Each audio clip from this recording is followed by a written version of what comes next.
All right, well, I owe you an apology because just last week on this show, I said, I bet the Democrats are going to float another hoax and impeach scheme before the summer. And you said, no, it's going to be much sooner than that. Will, you were right.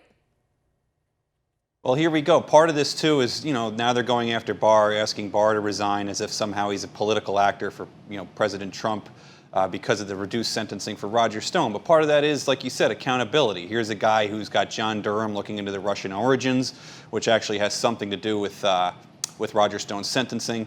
So this is their last hurrah here for Russia. It's also their way of trying to get rid of Barr. I mean, they're terrified of accountability in the Russian origins probe. They've had a string of losses here with the Ukraine impeachment falling flat, the Russia investigation obviously falling flat. And look, why is it that when Donald Trump tweets about, probably a draconian sentence for Roger Stone, that's politically motivated and that's harmful to our democracy, but it's not harmful for our democracy when 4 rogue prosecutors who are part of the Mueller investigative team charge Roger Stone with this very draconian sentence for lying to Congress and intimidating a witness, which, in fact, the witness who he said intimidated said he was never intimidated. Moreover, he intimated that he wanted his lawyer to come after him, and that's hardly something that somebody says who really wants to intimidate a witness.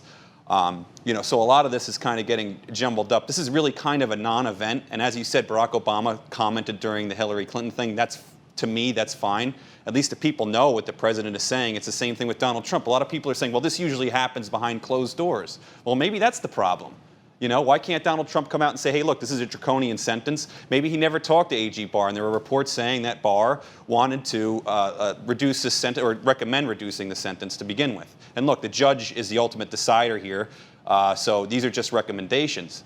But, to add an enhancement to his sentence for intimidating a witness that says they weren't intimidated was their way of kind of pushing and thrusting forward the Russia investigation. Again, they even put in their charges that he engaged in election interference, a crime he was never charged with. So that was very politically motivated, and these are unelected bureaucrats. How is that not an assault on democracy from Eric Swalwell, who wants to use this now as some form of impeachment?